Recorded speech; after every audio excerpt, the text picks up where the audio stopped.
In the middle of the concert, Iggy Pop smashed a glass bottle on stage and dragged the broken edge across his own chest. Blood ran down his bare torso under the stage lights. Seconds later, he jumped straight into the crowd. No stunt crew, no safety barrier, no script. More than 50 shows a year ended in chaos just like this. The man doing it was Iggy Pop. Today, he's called the Godfather of Punk. But back then, people thought he was simply destroying himself on stage. So how did that madness end up changing rock music forever? By the late 1970s, a new sound was shaking rock music. Bands like the Sex Pistols, Ramones, and The Clash were suddenly everywhere. Critics called it punk rock. Fast, loud, aggressive. But years before those bands appeared, someone else had already been doing something far more dangerous on stage. Between 1969 and 1973, in small clubs and chaotic concert halls across America, Iggy Pop was turning concerts into something unpredictable. Almost every night he walked on stage shirtless, a thin body under blinding lights, moving with restless energy. He rolled across the floor, climbed speakers, screamed into the microphone until his voice cracked, and sometimes wrapped the mic cord around his own neck as if testing how far a performance could go. Some nights went further. Witnesses remember him smashing bottles on stage and dragging broken glass across his chest, letting real blood run under the lights while the band kept playing. Other nights, he launched himself straight into the audience, years before anyone had a name for it. Today, it's called stage diving. Back then, people simply thought he had lost his mind. Behind him stood the Stooges, whose albums The Stooges, 1969, Funhouse, 1970, and Raw Power, 1973, sold poorly and confused critics. Yet decades later, musicians around the world would quietly admit something surprising. Punk rock didn't suddenly begin in London. It had already been happening on small American stages, led by a man who looked less like a rock star and more like someone fighting the music itself. So, how did a quiet kid from Michigan become that man? In the quiet lakeside town of Muskegon, Michigan, a boy named James Newell Osterberg Jr. was born into a household that looked completely ordinary. His father was an English teacher. His mother worked as a secretary. There was no music industry around them, no famous performers passing through town, and certainly no reason to believe this quiet Midwestern childhood would one day lead to one of the most chaotic stage careers in rock history. Yet inside the Osterberg home, something unusual was already beginning to form. James was not the loudest child in school. He was observant, often quiet, sometimes awkward. But one thing stood out almost immediately: his fascination with rhythm. He tapped constantly, on tables, on chairs, on the sides of furniture. Any surface could become a drum if it made the right sound. Most parents might have tried to stop the noise. His parents did the opposite. They paid attention. When James became serious about learning the drums, they made a decision that would stay with him for the rest of his life. Instead of forcing him to practice quietly, they gave him the entire bedroom to place his drum kit. His parents moved their own bed into the living room. Night after night, the house filled with the pounding rhythm of a teenager trying to discover something through sound. It was a small sacrifice for them, but it quietly created the first space where James could experiment without limits. By the early 1960s, American music was changing quickly. Radio stations were filled with the British invasion, the Beatles, the Rolling Stones, and a wave of new rock bands redefining youth culture. Like many teenagers, James followed these bands closely. But another sound pulled him in a different direction: Chicago blues. Artists like Howlin' Wolf and Muddy Waters performed with the kind of raw emotional force that rock music often tried to smooth out. Their voices sounded rough, intense, almost dangerous. That honesty fascinated him. It wasn't polished. It wasn't clean, but it felt real. As a teenager living in Ann Arbor, James began playing drums in several local bands. One of the most notable was a group called Iguanas, where he gained the nickname Iggy. The band performed typical rock covers in small venues, building a reputation around the local college scene. On paper, it looked like the beginning of a perfectly normal music career. But something about the structure of those performances started to bother him. The shows felt too controlled. Rock bands stood in place. The singer held the microphone. The musicians played their parts. The audience watched politely. Even when the music was loud, the performance itself felt safe. James began to sense that the energy inside the songs, especially the blues records he admired, was stronger than the way it was being performed on stage. The music suggested chaos, but the concert still followed rules. That gap started to bother him more and more. While playing drums, he watched the singer at the front of the stage. That position controlled everything. The crowd's attention, the movement of the room, the emotional temperature of the show. The singer had the power to transform a concert into something unpredictable. And slowly, an idea began forming in his mind. What if the frontman didn't behave like a traditional rock star? What if he didn't try to look cool? What if the singer treated the stage as a place where emotion could explode in real time, where music wasn't just performed but physically lived? For the late 1960s, that was a radical idea. Rock singers still followed unwritten rules. Stay near the microphone, entertain the audience, maintain control of the performance. James was imagining something entirely different.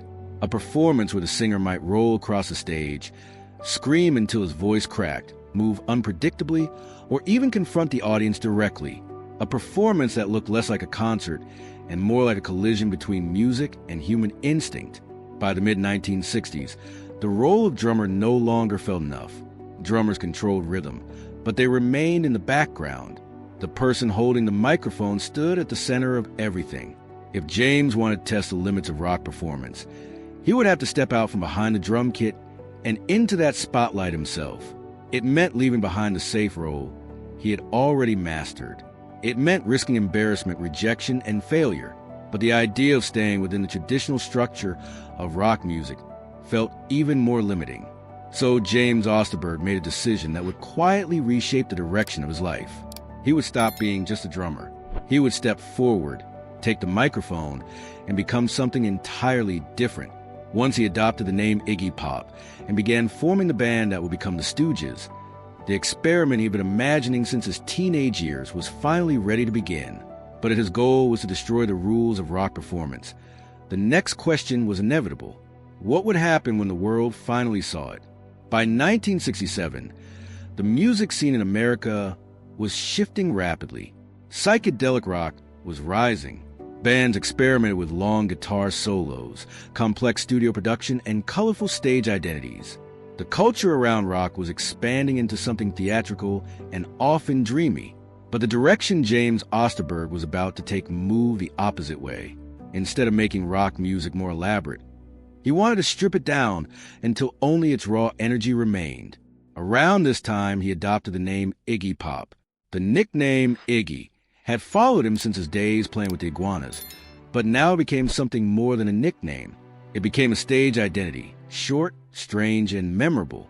The new name signaled a break from the past. James Osterberg, the drummer, was disappearing. A new performer was stepping forward. Not long after, he connected with three musicians who shared a similar instinct for simplicity and power. Guitarist Ron Ashton, drummer Scott Ashton, and bassist Dave Alexander. Together, they formed a band that didn't try to sound polished or sophisticated. They called themselves the Stooges. Even the name suggested something different. It sounded primitive, almost ridiculous, like a group that didn't care about prestige. That attitude carried directly into their music. While many bands were building songs around technical skill, the Stooges focused on repetition and intensity. Guitar riffs were simple and heavy. Drums pounded steadily. Songs sometimes revolved around only a few chords, played louder and louder until the sound felt almost hypnotic. For audiences used at traditional rock concerts, this was confusing at first. The music sounded rough, unfinished, almost aggressive. But the real shock came when Iggy Pop stepped onto the stage. From the beginning, he refused to behave like a conventional singer. Instead of standing near the microphone and delivering lyrics calmly, he treated the stage as if it were an open battlefield. He crouched low while singing, then suddenly sprang up with violent bursts of movement. He rolled across the floor. He climbed onto amplifiers. Sometimes he stared directly into the crowd, as if challenging them to react. The performances felt unpredictable. Even the other members of the band sometimes didn't know what he might do next. Yet this unpredictability created a strange kind of electricity in the room. Audiences sensed that something genuine was happening in front of them. The performance wasn't carefully choreographed. It was unfolding in real time. In 1969, the Stooges released their first album, The Stooges, produced by John Cale of the Velvet Underground. The record introduced songs like I Want to Be Your Dog, built around a simple, relentless guitar riff that felt almost hypnotic. Critics didn't quite know what to do with it. Some dismissed it as crude or primitive. Others sensed that something new was hiding beneath its simplicity. Commercially, the album struggled. It didn't sell well, and radio stations were unsure how to place it within the growing rock landscape. But the band continued performing, and on stage their reputation began to spread. People who attended Stooges concerts often left describing the same feeling. The shows didn't feel like concerts. They felt like something rawer and less controlled. In 1970, the band released their second album, Funhouse. If the first record sounded rough, the second pushed the chaos even further. The guitars were louder, the rhythms more relentless, and the overall atmosphere felt almost dangerous. Some listeners loved it, others found it overwhelming. Once again, sales remained modest. But by now the band's live shows were gaining attention for another reason entirely. During performances, Iggy Pop began interacting directly with the audience in ways that few rock singers had attempted before.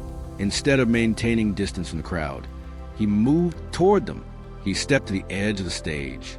He leaned into the front rows. Then one night, he did something that no one had really seen before. He jumped, not back toward the band, not toward the microphone stand. He jumped straight into the audience. At first, the crowd didn't even know what to do. Some people stepped back. Others instinctively reached out to catch him. For a moment, the entire room froze between shock and excitement. Later, this kind of move would have a name, stage diving. But at the time, it simply felt like another unpredictable explosion of energy. Moments like that began to define the Stooges' concerts. Every show carried the possibility that something completely unexpected might happen. The line between performer and audience blurred. The line between performance and chaos blurred too.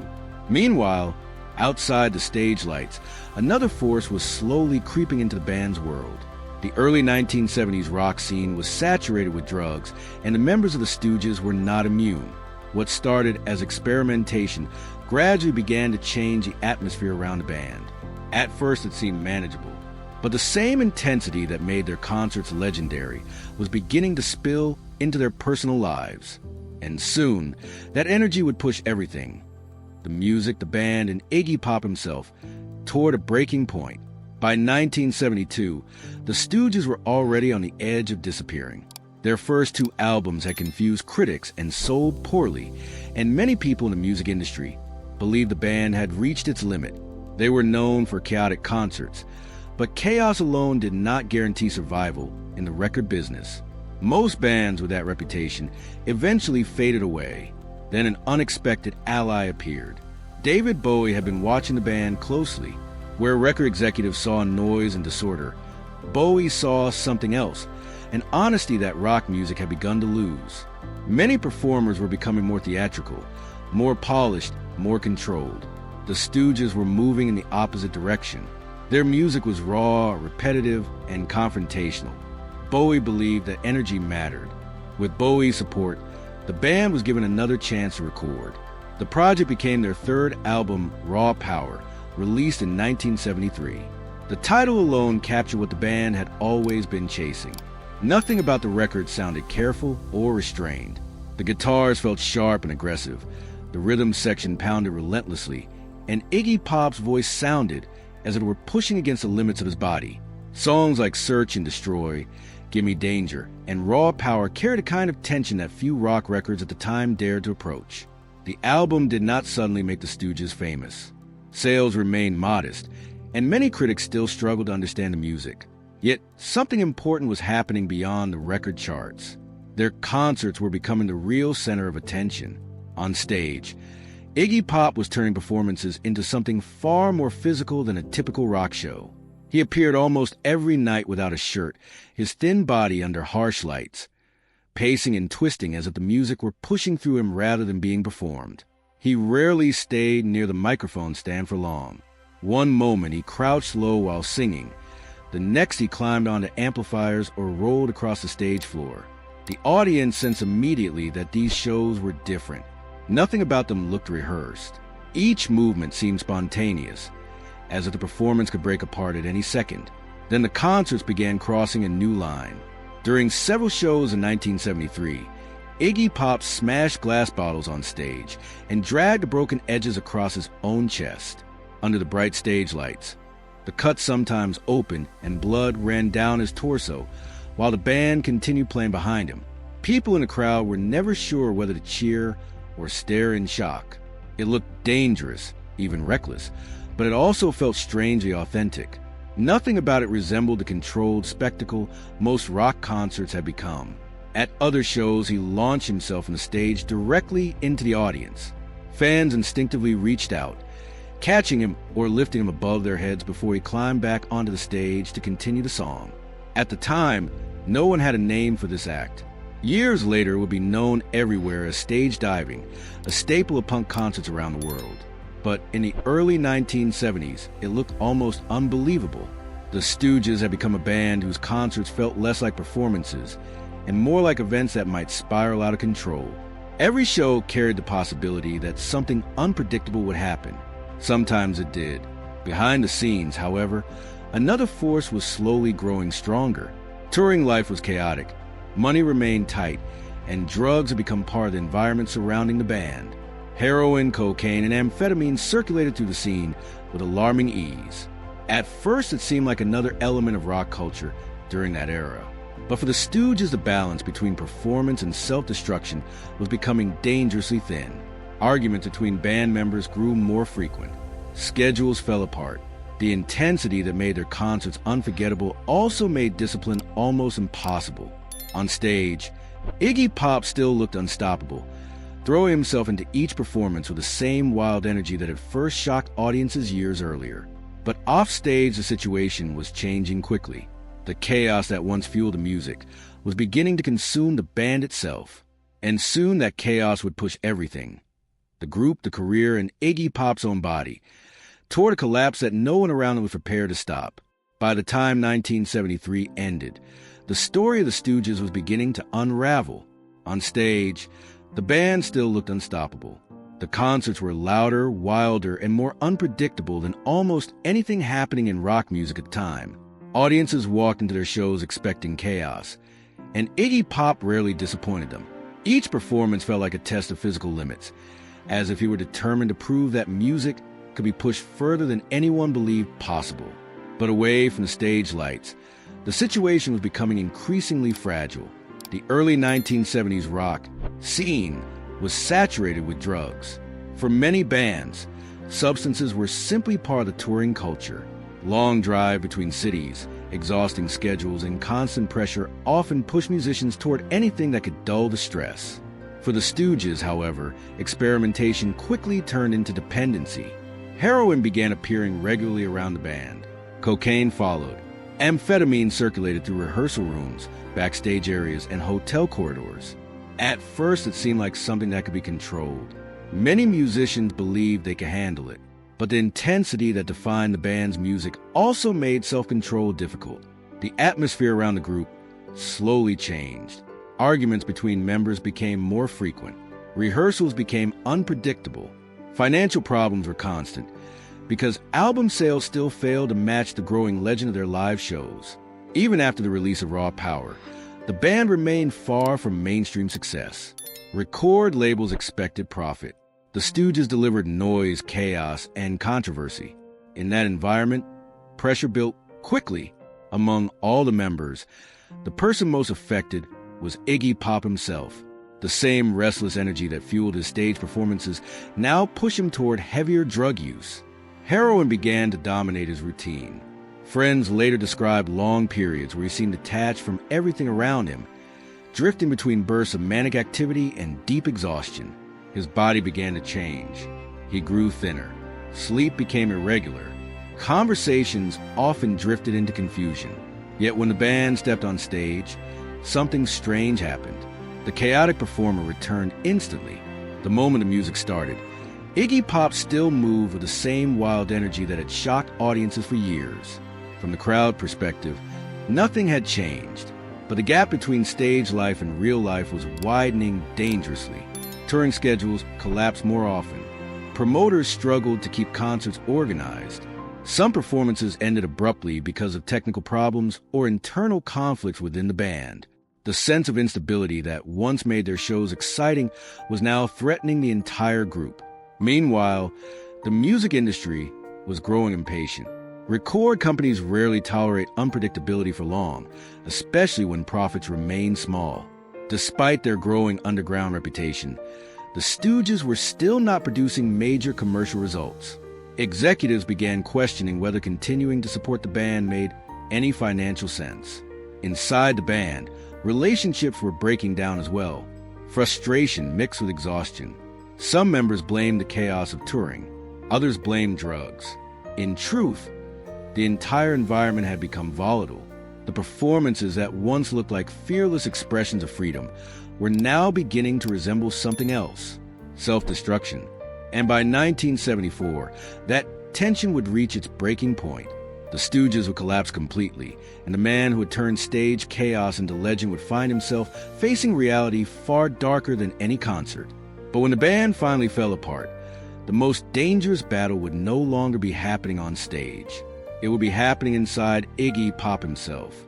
By 1974, the pressure surrounding the Stooges finally broke. The band that had once terrified audiences with its raw energy could no longer hold itself together. Touring had become unstable, arguments between members were constant, and the financial reality of the music business was closing in. Despite the growing legend around their performances, the band still struggled to generate real commercial success. Record companies measure results in numbers, not mythology. For the Stooges, the numbers simply were not strong enough. Eventually, the collapse became unavoidable. The Stooges disbanded. For fans who had witnessed their concerts, the breakup felt almost unreal. On stage, the band looked like a force of nature, something unstoppable. But the chaos that powered those performances had spread into every corner of their lives. Without the structure of the band and the constant movement of touring, that chaos had nowhere to go. And for Iggy Pop, the fall was immediate. Heroin had moved from occasional escape to daily dependency. Friends later described long periods where he drifted between exhaustion and agitation, unable to maintain any stable routine. Days blurred together. Nights stretched endlessly. The same intensity that once electrified audiences now turned inward, leaving him restless and deeply unstable. Physically, the effects were obvious. His body became thinner, almost fragile. Sleep came irregularly. Conversations sometimes drifted without direction. People close to him began to worry that the situation was reaching a point where survival itself was uncertain. Without the structure of concerts or recordings, there was little separating him from the addiction that had slowly taken control. Finally, those around him realized something had to change.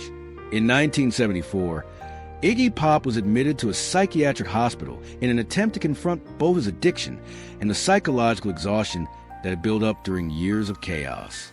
For someone who had spent his life on loud stages surrounded by crowds, the shift was jarring. The noise of amplifiers and screaming audiences disappeared overnight. In their place were quiet hallways, strict routines, and the slow process to try to regain control over a life that had spiraled too far. The contrast was almost impossible to ignore. Only a year earlier, he had been standing in front of crowds, bleeding under bright stage lights while guitars roared behind him. Now he was sitting in silence, far away from the music that had once defined him. Many people in the music world assumed the story had ended there. Rock history is filled with artists who burn intensely and disappear just as quickly. The Stooges had left behind a reputation for chaos. But without the band, there seemed to be no clear path forward. Yet even during this period of collapse, something about Iggy Pop's story continued to attract attention. Musicians who had seen the Stooges perform could not forget the energy they had witnessed. Some believed the band had created something far more important than their commercial numbers suggested. And one of those believers was still watching from a distance. David Bowie had never stopped paying attention to what was happening to his friend. While much of the music industry assumed Iggy Pop's career was over, Bowie saw a different possibility. He believed a man who had once transformed rock stages through pure instinct might still have another chapter ahead of him.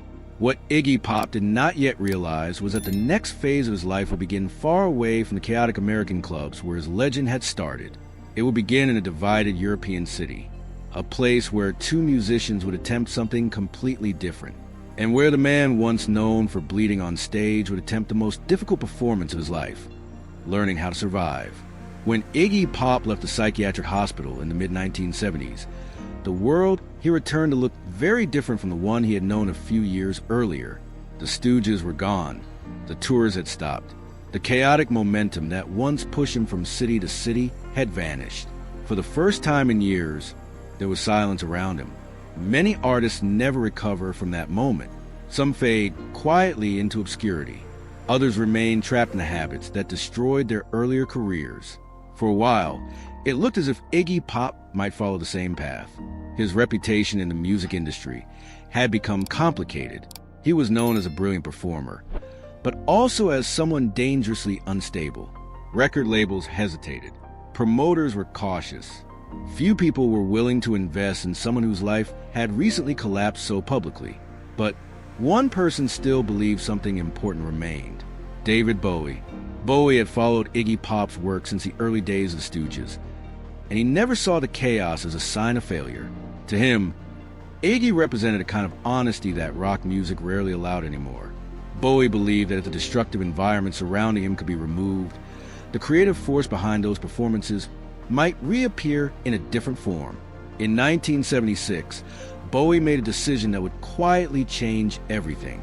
He invited Iggy Pop to leave the United States and travel with him to Berlin, a city that at the time existed in the shadow of the Cold War. Berlin was divided, tense, and strangely isolated from the glamour of the Western music industry. For Bowie, that isolation was exactly the point. It offered a chance to escape the destructive routines that had consumed so many musicians in Los Angeles and New York. For Iggy Pop, the move represented something deeper than a change of location. It was a chance to start over. Life in Berlin was calmer, almost disciplined compared to the chaos of his earlier years. Instead of constant touring and parties, there were long days in recording studios and quiet evenings away from the spotlight. Bowie encouraged a slower, more reflective approach to music. Rather than chasing the explosive intensity of the Stooges, the new recordings explored atmosphere, rhythm, and mood. The first result was the album The Idiot, released in 1977. The music surprised many listeners. Instead of raw guitar attacks, the songs carried darker electronic textures and steady mechanical rhythms. Tracks like Nightclubbing and China Girl revealed a different side of Iggy Pop's voice, less explosive, but deeper and more controlled. The record did not sound like the Stooges, and it did not try to repeat the chaos of earlier years. Instead, it suggested a musician searching for a new identity after surviving personal collapse. Only a few months later came another album, Lust for Life. This time the energy returned in a different form. The title track, Lust for Life, exploded with rhythmic momentum. Its pounding beat and unforgettable opening drum pattern, creating one of the most recognizable songs of his career. Unlike the confrontational aggression of the Stooges, this music carried something else: survival. For the first time in years, Iggy Pop was creating music without the destructive pressure that once surrounded him. The Berlin period did not erase the past, but allowed him to step away from it long enough to regain control over his life and career.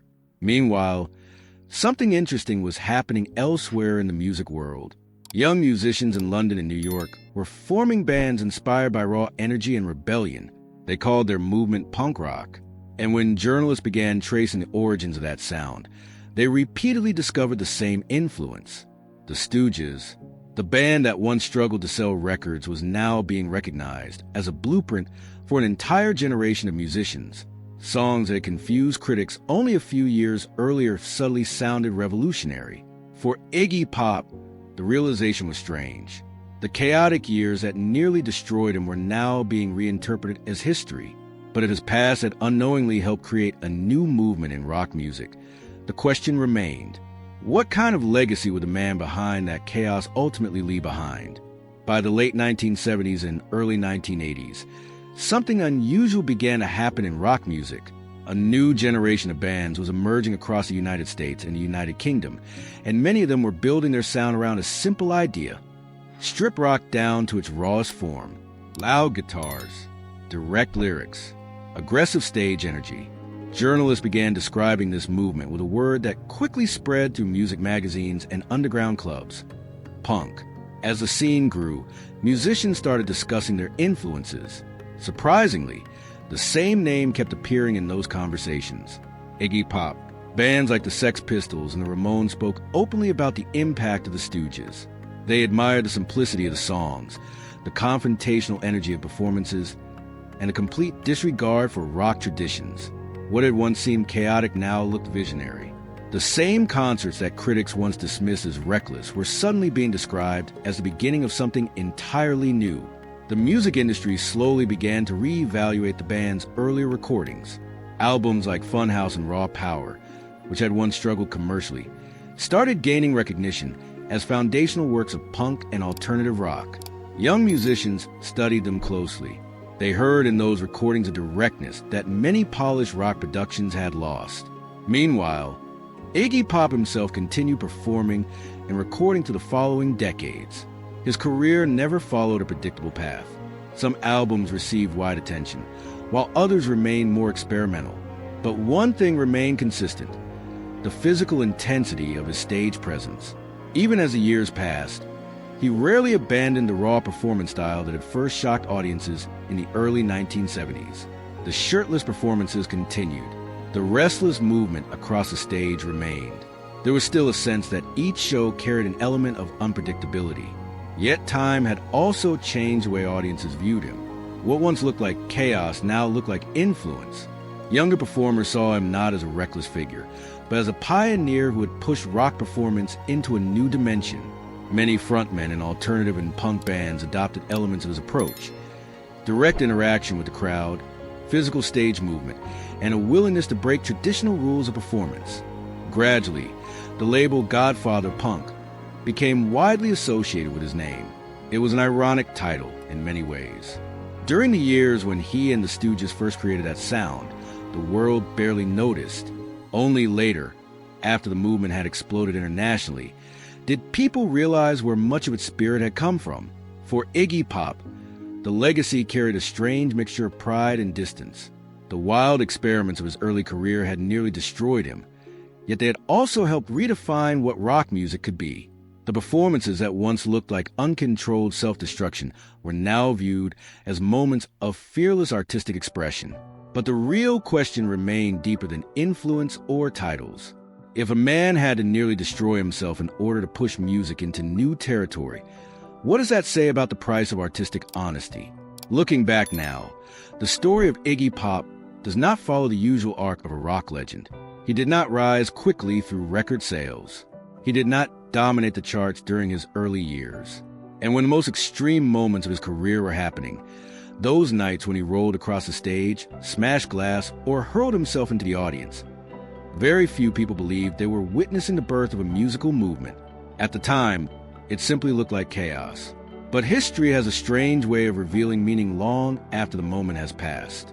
Years later, when punk rock exploded across the world, musicians and critics began tracing origins. They looked for the first signs of that raw, confrontational energy. And again, their search led back to the same place: small American stages in the early 1970s, where a thin singer with wild eyes refused to behave like a traditional rock star. The concerts were messy. The records sold poorly. The band itself eventually collapsed under the weight of its own intensity. Yet the idea behind those performances survived. Rock music could be dangerous again. It could be physical, unpredictable, even uncomfortable. In other words, it could be real. So perhaps the most important question about Iggy Pop is not whether he became the godfather of punk. The real question is simpler. If those chaotic nights had never happened, would punk rock and the rebellious spirit it carried have ever existed?